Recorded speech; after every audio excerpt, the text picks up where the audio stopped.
pada bulan Desember kala itu, mengisahkan sebuah sejarah kelam di Aceh. Sejarah kelam yang dimaksud adalah perang saudara yang terjadi di Aceh antara para ulai balang dengan Persatuan Ulama Seluruh Aceh atau PUSA. Perang saudara ini lebih dikenal dengan Perang Cumbuk. Dikenal juga sebagai peristiwa revolusi sosial. Sejarah yang dikaburkan hingga kini karena catatannya sangat kelam, di mana di perang inilah Aceh bunuh Aceh terjadi. Perang Cumbuk merupakan serangkaian pertempuran yang terjadi di Kabupaten Pidi, Provinsi Aceh mulai tanggal 2 Desember tahun 1945 hingga 16 Januari tahun 1946. Perang ini pecah antara kalangan ulama atau tengku, para pendukung proklamasi kemerdekaan Indonesia yang tergabung dalam Persatuan Ulama Seluruh Aceh melawan kubu ulai balang atau teku yang lebih memilih kekuasaan Belanda, sehingga menyebabkan revolusi di tatanan sosial masyarakat Aceh pada saat itu.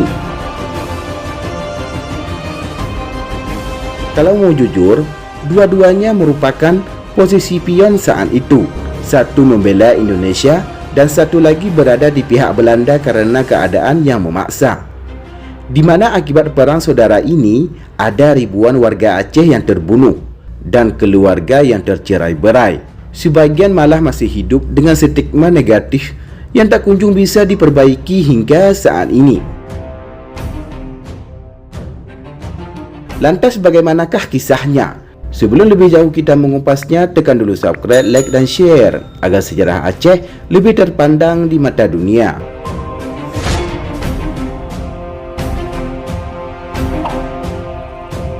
Adapun kronologi peristiwa di Cumbuk pada tanggal 1 Oktober tahun 1945, berdasarkan rakyat Aceh menghidupkan kembali radio dan mengetahui bahwasanya proklamasi kemerdekaan Indonesia telah diucapkan di Jakarta oleh Soekarno-Hatta. Kemudian pada akhir tahun 1945, ada berita yang menyatakan bahwa Kekaisaran Jepang telah menyerah kepada Sekutu dan seluruh daerah jajahan yang diperoleh di dalam peperangan Asia Timur Raya segera akan dimiliki kembali oleh pemerintah yang berdaulat sebelumnya. Kemudian terjadilah perang saudara di Aceh. Pada tanggal 8 Januari tahun 1946, Syama'un Gaharu atas nama Markas Umum Daerah Aceh dan TPP Muhammad Ali atas nama Pemerintah Daerah Aceh mengeluarkan maklumat yang berbunyi, golongan yang berpusat di Cumbuk, Lamulo dan tempat-tempat lain yang memegang senjata dan mengadakan perlawanannya kepada rakyat umum, mereka itu adalah pengkhianat dan musuh negara Republik Indonesia. Diperingatkan kepada orang-orang yang sudah terpengaruh, terperosok dan terberdaya oleh golongan pengkhianat itu supaya dengan segera menghindarkan diri dari golongan pengkhianat itu.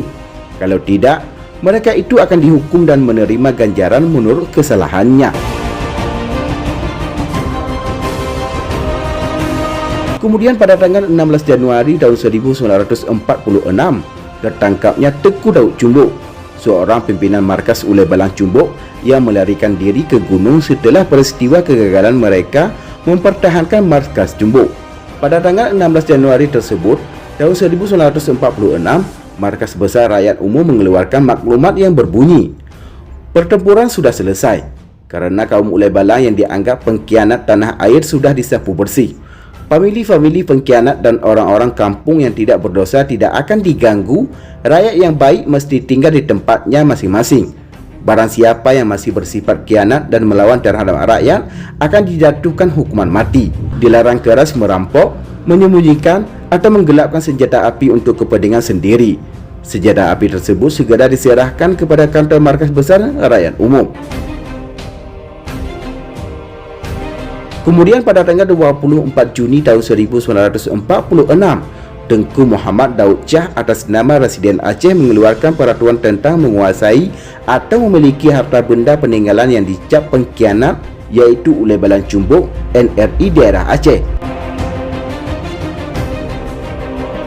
Selanjutnya pada tanggal 1 September tahun 1947, Tengku Muhammad Daud Berei diangkat sebagai Gubernur Militer daerah Aceh, Kabupaten Langkat dan Tanah Karo dengan pangkat Jenderal Mayor.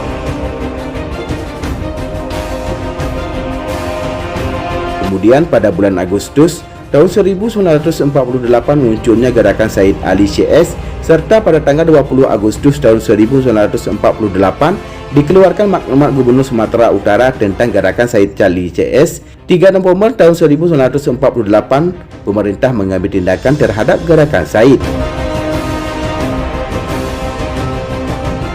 Salah satu buku yang menceritakan tentang kisah Desember 45 adalah buku berjudul Revolusi Desember 45 di Aceh atau Pembasmian Pengkhianat Tanah Air. Isinya tentu berdasarkan pemenang. Buku ini setebal 40 halaman tanpa nama penulis, serta diterbitkan Kementerian RI daerah Aceh pada tahun 1950. Usai Perang Saudara ini, sebagaimana yang diketahui, kisah selanjutnya adalah Pengkhianat Jakarta terhadap Aceh. Konflik panjang terjadi hingga damai pada 15 Agustus tahun 2005.